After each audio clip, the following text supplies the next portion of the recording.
Now this video is a little bit long, guys, but it gives a very good description of this device, and there is some very good day and nighttime footage to come at the end, and also be a little bit aware there is a bit of vermin control with a few rabbits shot at the very end of this video. Thanks very much and have a good look. Hello again everyone, thank you once again as always for clicking on one of my videos. Now the kind people, nice people at Oneleaf got in touch with me and asked me if I'd like to review their Commander NV100. So I took a quick look at it and said to them, yes, I very much would like to, as long as obviously the video and the views of the video and so on are totally of my own. And they came back to me and said yes, 100%, they believe in their product, and the video that I put out will be 100% of my opinion. So that's what it will be, and this will be the video for that. So this is it in the box. It's sent. They sent it to me like this, very well packaged. It was a brand new item, completely sealed in cellophane and everything. So let's bring you in closer and take a look what's in the box. Okay, so what's in the box? Like I say, it comes very well packaged, really nice box. I'm going to run through this a bit quick because my videos tend to run on and on when I'm chatting about sort of things. Manual, fairly comprehensive manual, pretty good, recommend you read it. That's pretty good. Cleaning cloth, straightforward. Case, now this is a really nice case. The unit itself fits in there really well. I've managed to just chuck a spare battery in there as well with it. It's got drawstrings on the top, holds it tight, and once it's in there you can chuck it in your bag and it keeps it all safe from being bashed and banged, and it's a really good thick quality case. So yep, that's good. It comes with 3 collars, I'm calling them collars, that fit on your scope. There's a 48mm, a 45mm, I have the 42mm attached to my rifle at the moment, and they're really good quality, really well made by the looks of it. A little packet with 2 Allen keys and 2 spare O-rings in it. A standard USB cable. A roll of insulation tape so you can get your fitting of the collars on your scopes absolutely perfect. And an extendable eyepiece, or a longer eyepiece than what's on the unit. So there's the unit itself, and you can see it comes with a different eyepiece like that, so slightly extended. I quite like this sort of short one, it's very good, works for me. And even in the daytime I was just rolling that back. I don't know if I can on camera now. There you go. I just roll that back, use it in the daytime like that, and then at night time to stop the glare and so on, just flip it back and away you go. So that's basically everything that comes in the box, fairly sort of standard. So let's talk about the unit itself. First off, the first impression is the build quality of the unit. My impression is it's very good.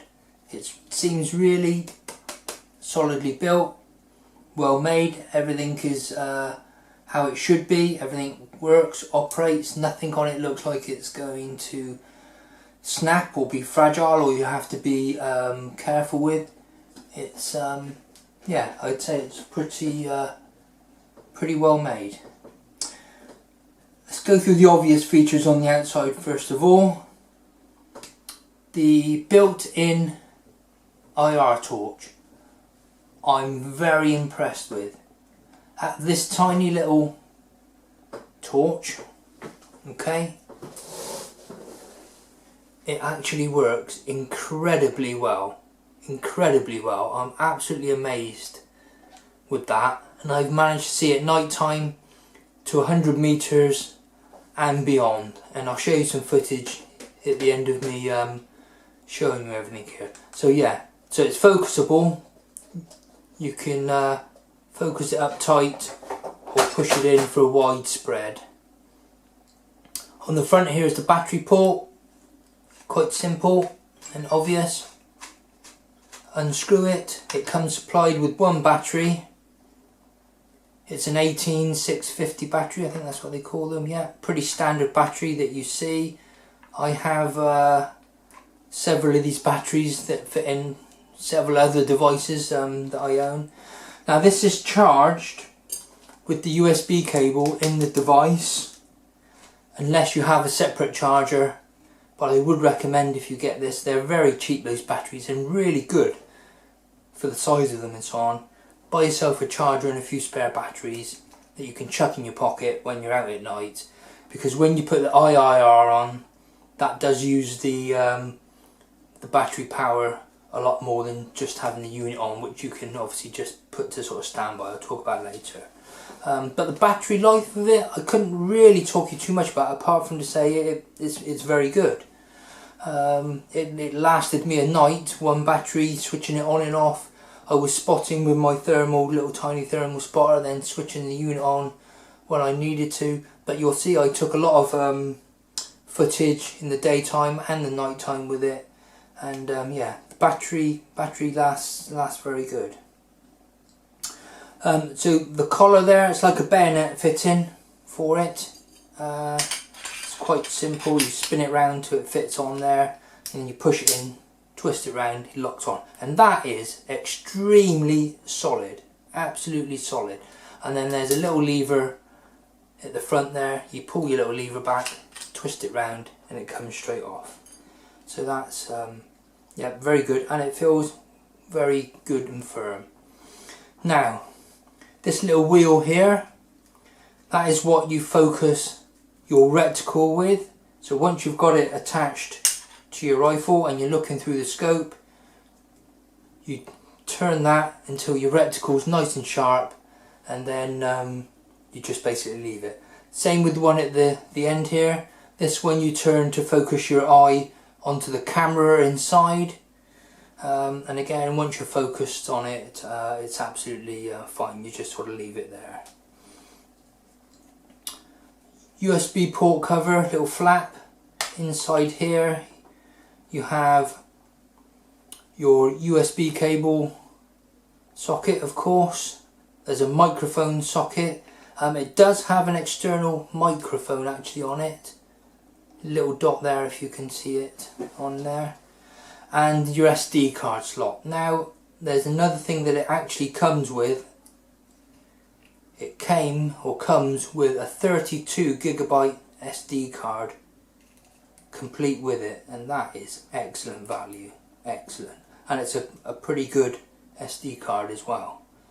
The little cover does what it should do, fits on nice and easy, keeps everything nice and sealed, so that's pretty good. Quickly run through the buttons at the back. Now the buttons at the back you very quickly get acclimatised to, if that's the right word, and they're very easy to use in the dark, so you kind of know, once you figure out that's the middle one, you know exactly where you're going and what you want to sort of do.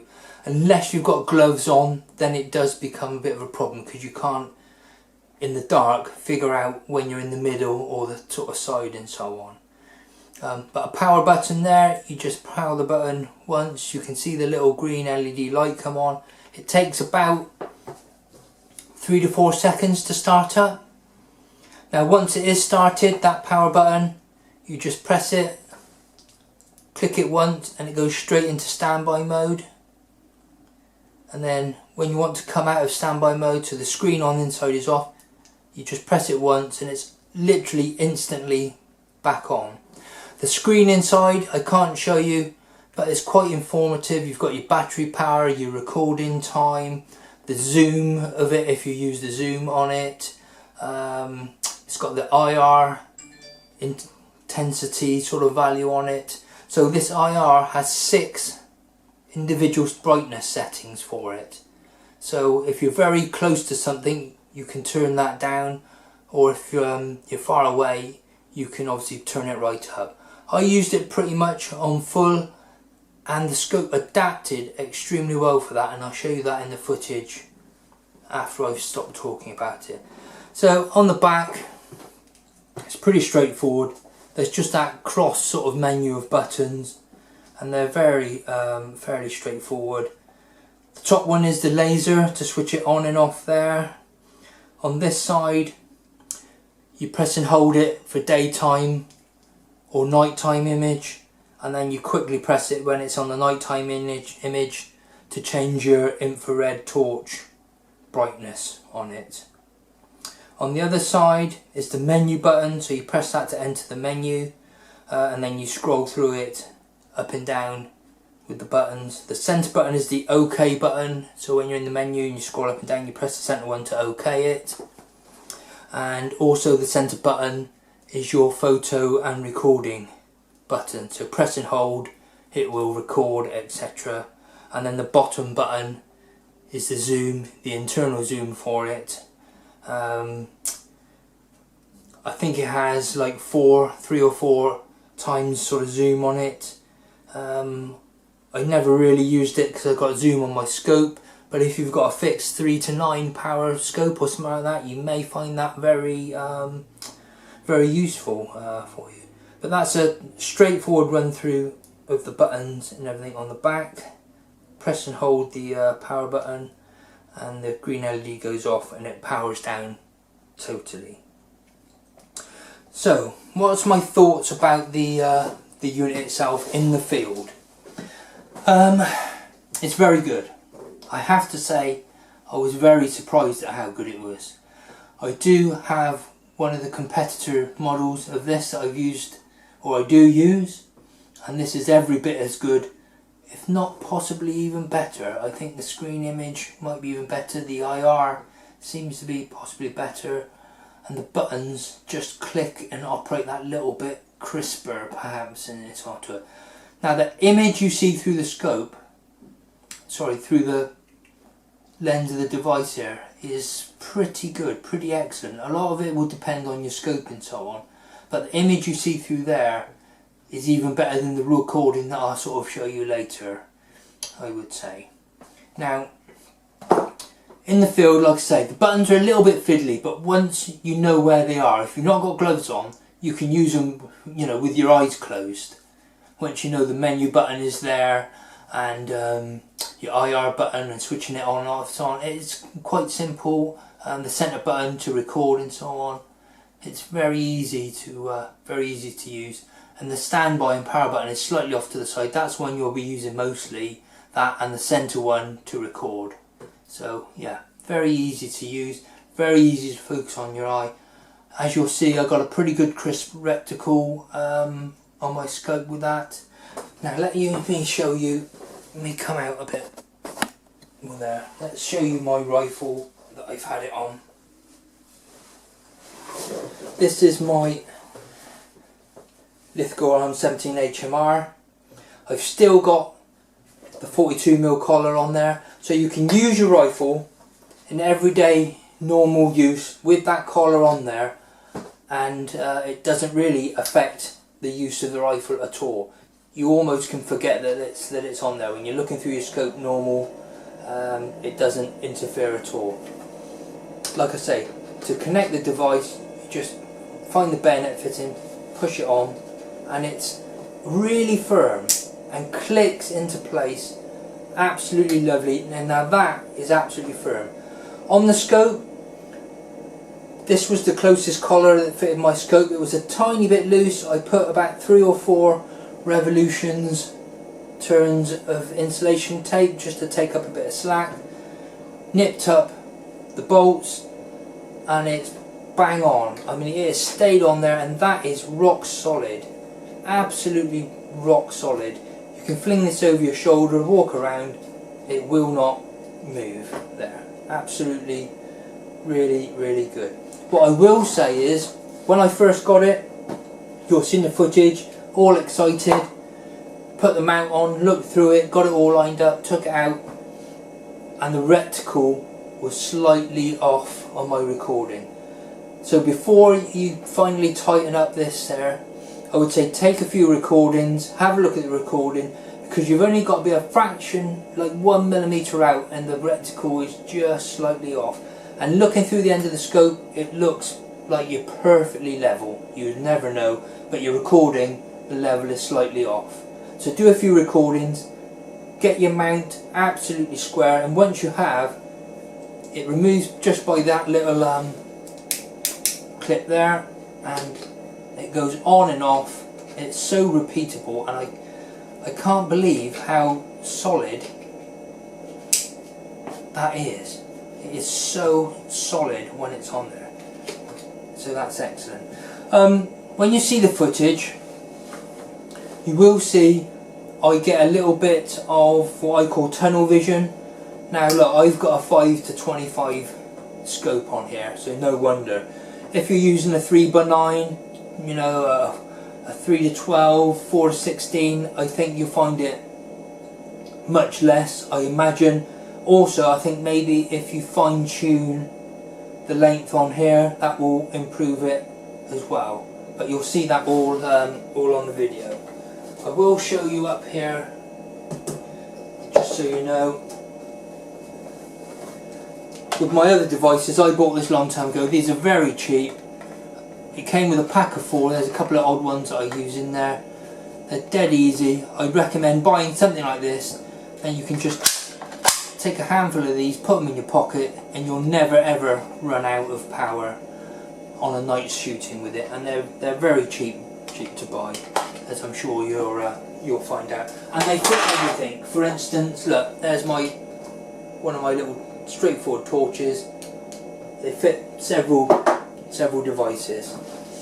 So before I get onto the footage and show you my recordings and so on, let me sum up perhaps what I think about this little device.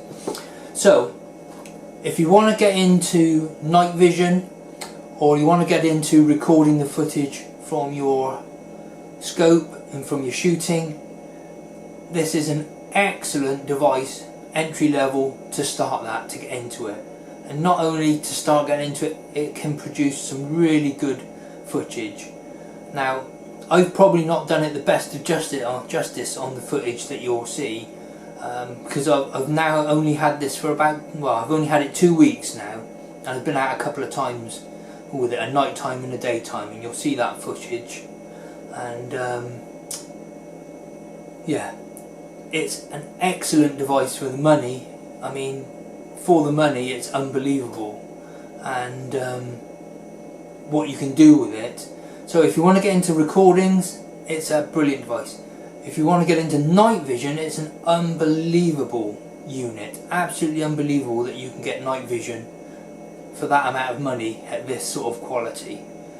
So my overall opinions of it are excellent. I think it's a very good device. Absolutely excellent. The use of it is it's very easy. All the menus, everything in there is very good. The only thing I've got to say I had difficulty with, which could well be me and not the device itself, was once I've got the recordings, to take it off of the SD card, I took the SD card out of the unit and plugged it into my computer. Now I have an old MacBook. When I say old, it's 6 or 7 years old, and I'm running iMovie. Now I could play the footage on my MacBook, no problem at all. QuickTime or whatever it was, I think it played all the recordings I did. But iMovie wouldn't allow me to import the footage. Whatever the file that the recording is on this, it didn't like it and it wouldn't have it. Now quite simply, I went online, found a program that would change it, just changed it over and then downloaded it. So that was a bit of a faff. That's the only thing I can say I didn't like, that it just instantly didn't work. But that's not a big thing. It just means a little bit more fiddling around. But that was in my circuit. You may find, certainly if you use PC and don't use Mac, you may not have a problem at all. Or if you've got a newer or older or different Mac, or even if you're not using iMovie, etc., you may well find that doesn't even come up with you guys. The only other thing about it, but it's the same with all these devices, when you mount it on the back of the scope, it does put you out a little bit because you're sort of reaching back from where you are, so it puts your eye relief into on it. But that's not a detriment to this unit, it's the same with all those sort of units. So let's get some footage up. Now, when I did go out the nighttime footage, it was extremely windy. Okay, really windy. So most of the footage I've cut the footage off. Certainly in one direction I was standing, it was just must have been blowing right in the microphone, and it's absolutely just blaring through. The daytime image, you can hear me talking through it, using the microphone and everything, perfectly normal. But the nighttime sort of imagery will mostly be quiet, with me perhaps talking over it, just because it was just a horrendous wind sort of noise. So let's get the footage up so you can have a look at that, and then we'll recap whatever and go from there. So I left this bit of footage with the volume on so you can see this flag is about 45 yards away. You can hear what the recording's like. The wind was blowing right into the microphone at the angle I was shooting at, and all night long I had this almost sort of going. So I cut the sound off for a lot more of it.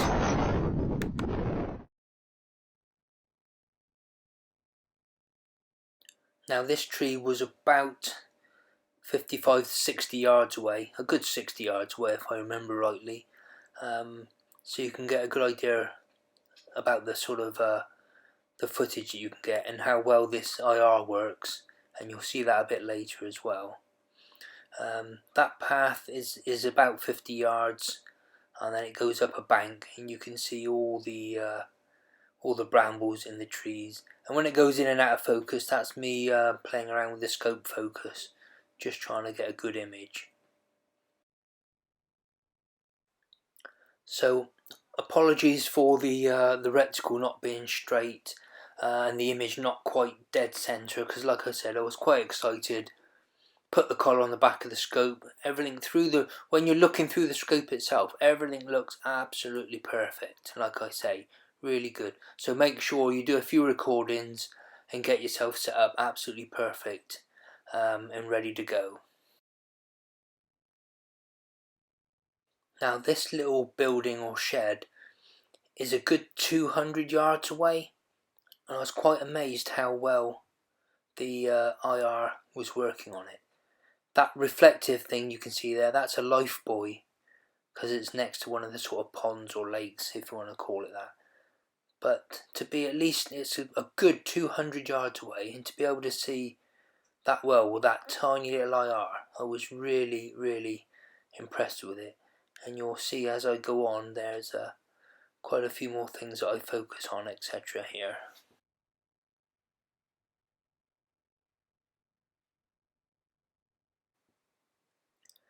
Now this bench, I say, is about 25 yards away, and at that distance this device works really, really well. You can see how good the image is on there.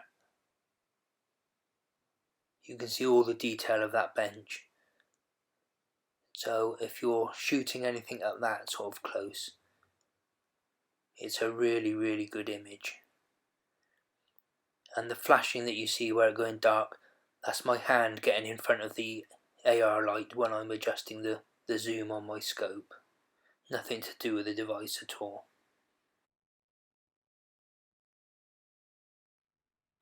Now this tree here, again, it's quite somewhere away. It's a good 100, 120, probably, well, a lot more than 100 yards away. 125, 150 yards away. And I couldn't actually believe how well it lit that old dead tree up.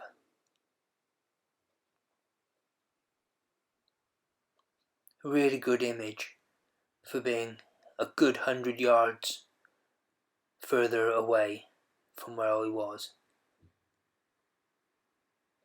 as you can sort of see from the footage there. Now I'm just panning around trying to focus on a few things to see what I can pick up and what the sort of distances I know that they all are. because I'm very familiar with the sort of surroundings at where I'm sat. And I've gone back to that tree because I think it's amazing that this little device picks that up so well. So I pan it right the way around, about 90 degrees over to the pond, tiny little lake if you want to call it that. And you'll see how well it works again here as I lift it up now and sort of focus on the edge. So at its closest point, around about along here, I'd say that's about 50 yards away, maybe as close as 45. And you can see that image really well. Anything you wanted to shoot there would be fine. And you can see I just pick up on a little bit of eye shine there, and I'm thinking, what is that? I'm thinking if it's a rat I could take a shot at that.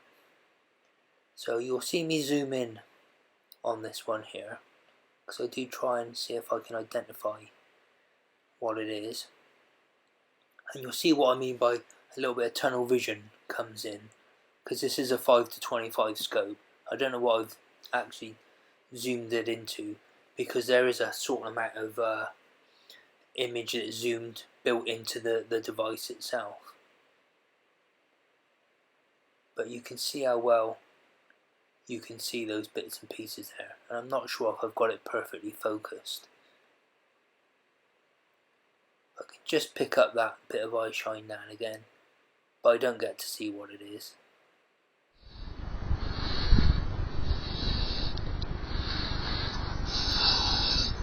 So I pan up further across there, and there's a small pathway in a little bank there, and that tree line is plus 100 yards.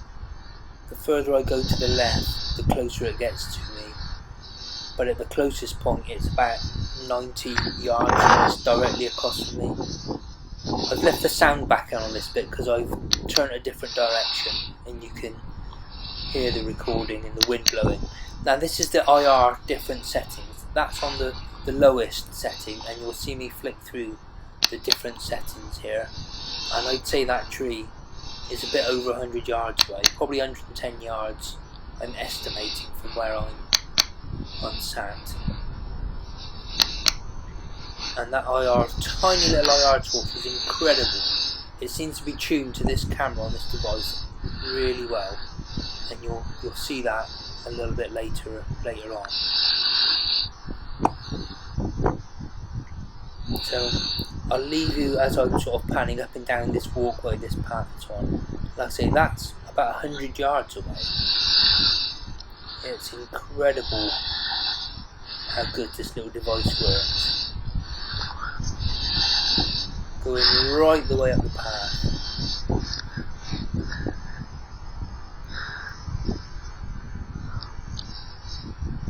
So we're getting on for about 180 yards, I would reckon, by the time I'm up here, definitely.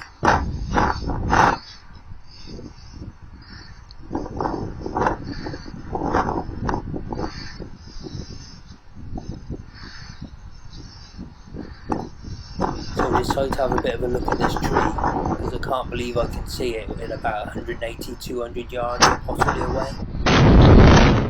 Now I've cut the sound again because it got really bad, but just take a look at how well this camera copes with the night vision. So that tree is a good, 100 yards away or something like that, and then the bushes below are probably about 40 yards away, right up close, and when you go down it glares at you, but see how the camera reacts. I'm not adjusting anything there. Back up to the tree, and it's the auto white balance or whatever it is. I don't know about cameras, but I kept going up and down because I couldn't believe how well the camera reacted. I didn't have to lower the IR intensity. Look, on the tree,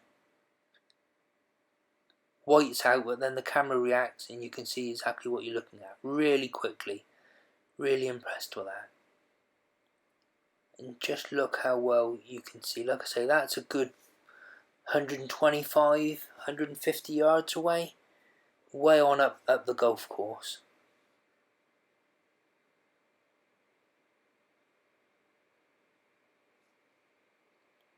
You can see how windy it is by the trees blowing around there. It was a terrible night. Not the best night to be out filming. Now later on I am going to put a couple of shots of a couple of kills in it, so there are a bit of vermin control as well.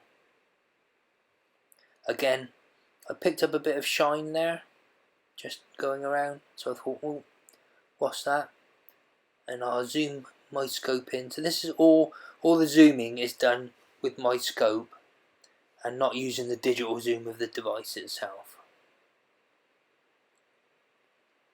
So focus it in and decide it's just something reflective. It's not eye shine. So leave that one alone.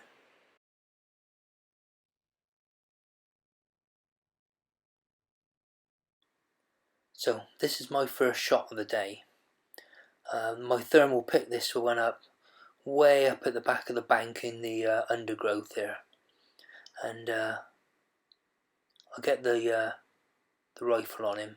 Remember, it's absolutely blowing a gale, so I'm wobbling around a little bit here.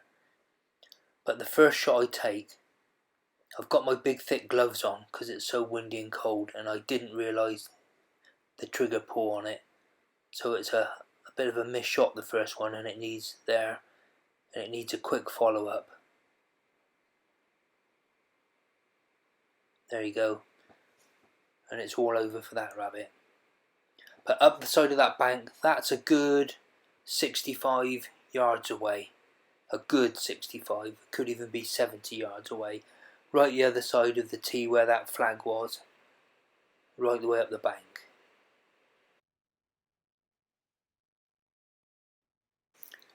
So there's 2 more shots on rabbits coming up here. I've cut the sound off because of the blowing of the wind again, but I'll put the sound back on just so I take the shot so you can hear the shot going.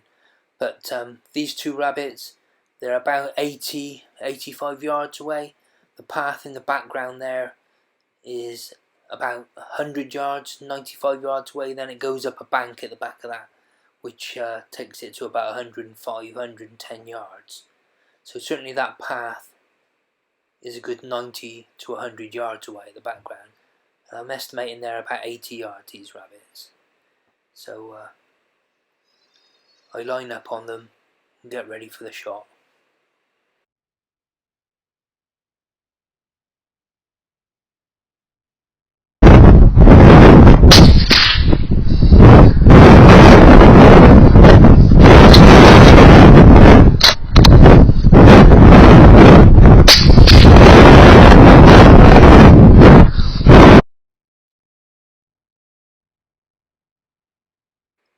So that was a good 2 rabbits, easily taken with this night vision equipment.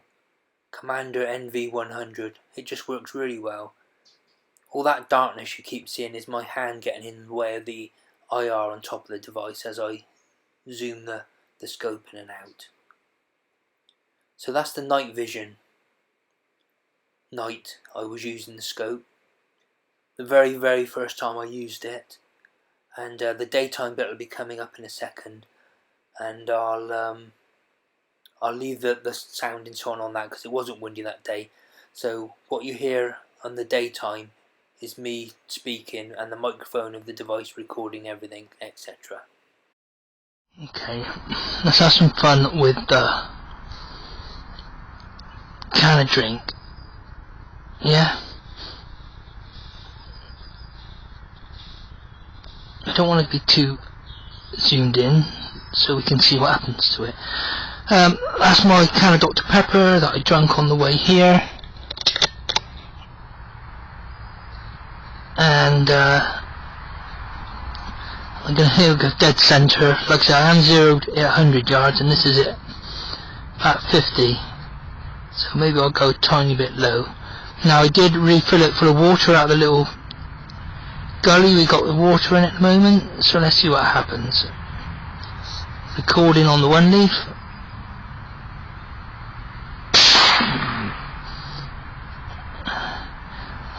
Well, it absolutely hammered that, didn't it? So there's that tree that's on about 150 yards. I'll focus in a bit better. Looks right. Yeah, so there's a tree at 150 yards times 5.5 mag on my scope. You could still shoot a squirrel like that. Let's go up with the mag on the scope. Let's go to 10. So times 10. Refocus. And like I said, the reticle is perfectly sharp that I'm looking at on the screen. And the image is really good. Now there's a bit of tunnel vision coming in as you zoom in, which is probably kind to be expected. It may well differ on your setup on different scopes if you've got zooms on it. So that's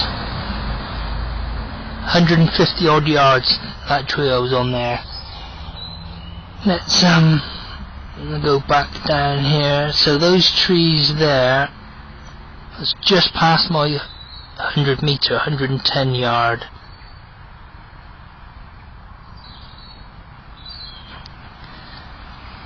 At times 10 mag. So that's actually a really good image.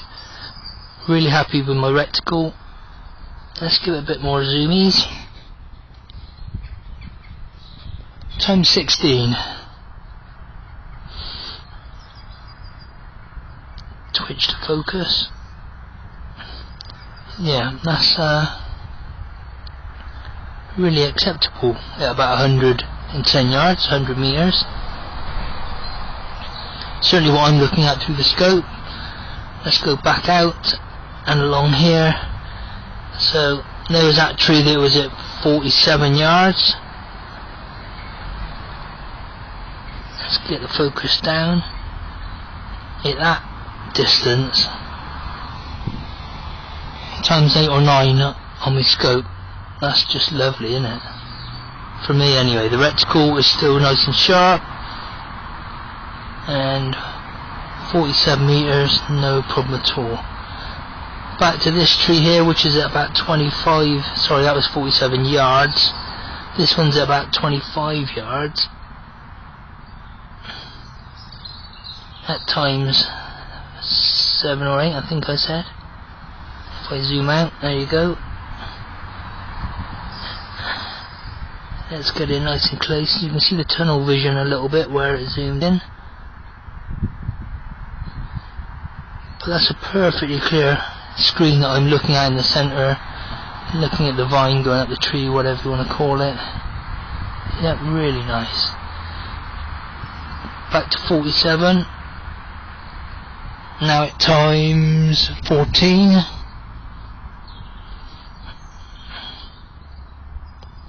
Really good.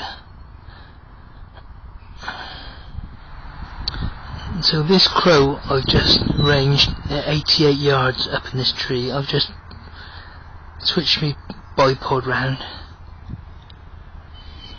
I'm on about times 10 on my scope,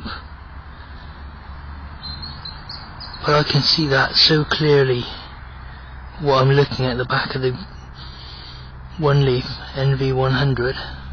Let's give it a bit more mag, a little bit more tunnel vision. Try and tweak me focus. Yep, I could certainly have a shot at that if it was a safe back shot and there wasn't all those stuff in the side. But yeah, just very quickly turned myself around, saw that crow there, thought I'd have a look. I'll come right out on my scope. So there, that's it, 88 yards. Very, very, very usable in this situation. Here's a quick look at the specs from the side of the box.